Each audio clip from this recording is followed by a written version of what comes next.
Average പടം, ഒരു one time watchable ആയിട്ട് തോന്നുന്നു. പക്ഷേ എന്നാൽ അത്ര മോശമല്ല. ഈ ഹൈപ്പിനനുസരിച്ചുള്ള സിനിമ ഉണ്ടോ എന്ന് ചോദിച്ചാൽ ഒരു ഡൗട്ടാണ്. പക്ഷേ ധ്യാൻ അത്യാവശ്യം നന്നായിട്ട് അഭിനയിച്ചിട്ടുണ്ട്. സാധാരണ സിനിമകളൊക്കെ വെച്ചുമ്പോൾ ധ്യാൻ്റെ അത്യാവശ്യം നല്ല സിനിമയാണ്. കാണാൻ ഉള്ളതുണ്ട്.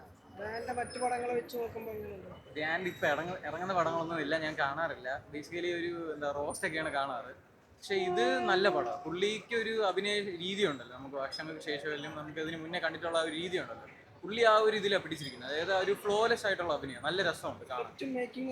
മേക്കിംഗ് നല്ലതായിട്ടുണ്ട്, മേക്കിംഗ് നല്ലതാണ്.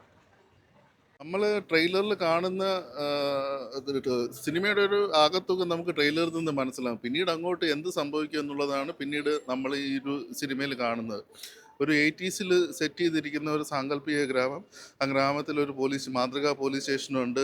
ആ ഗ്രാമത്തിൽ ആകപ്പാടെ 228 അംഗങ്ങൾ മാത്രമേ ഉള്ളൂ. ആ പോലീസ് സ്റ്റേഷനാണെങ്കിൽ ക്രൈം റേറ്റ് വളരെ കുറവാണ്. അതോ ഉണ്ടെങ്കിൽ തന്നെ അടയ്ക്കാമോഷണം അല്ലെങ്കിൽ അങ്ങനത്തെ ചെറിയ ചെറിയ പെറ്റി കേസുകൾ മാത്രം വരുന്ന ഒരു ഒരു ഒരു ഗ്രാമം. അങ്ങനെ ശാന്തസുന്ദരമായ ഗ്രാമത്തിൽ പെട്ടെന്ന് കുറച്ച് ക്രൈംസ് നടക്കുന്നു.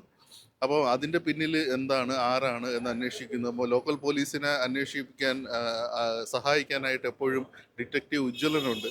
പക്ഷേ അതിനുശേഷം ഒരു സ്പെഷ്യൽ ഇൻവെസ്റ്റിഗേഷൻ ടീം വരുന്നു. ഞാനിത് പറയുന്നൊന്നും സ്പോയിലറല്ല, നമുക്ക് ട്രെയിലറിൽ നിന്ന് തന്നെ മനസ്സിലാക്കാം.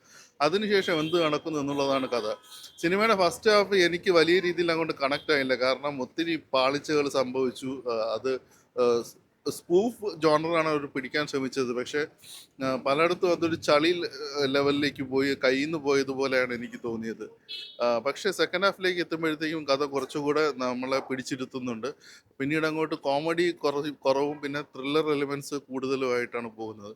പിന്നെ നല്ല രീതിയിലുള്ള ഒരു ട്വിസ്റ്റും കാര്യങ്ങളും എല്ലാം വന്നിട്ട് പിന്നീട് അങ്ങോട്ട് ഒരു ഒരു ഒരു സീറ്റ് എഡ്ജ് ത്രില്ലർ എന്നൊന്നും പറയാൻ പറ്റില്ലെങ്കിലും ആ ഒരു മികച്ച രീതിയിലുള്ള ഒരു ത്രില്ലർ എലിമെൻറ്റ്സിലേക്ക് ഒരു ജോണറിലേക്ക് ഇത് പോകുന്നുണ്ട്. അങ്ങനെ ആകത്തുക എല്ലാവരും നല്ല രീതിയിലുള്ള പെർഫോമൻസ് തന്നെയാണ് നടത്തിയിരിക്കുന്നത്. ആകത്തുക നമുക്ക് തീർച്ചയായിട്ടും ഒരു വൺ ടൈം വാച്ചബിൾ എന്ന് പറയാൻ പറ്റുന്ന ഒരു സിനിമ തന്നെയാണ് ഡിറ്റക്റ്റീവ് ഉജ്ജ്വലൻ.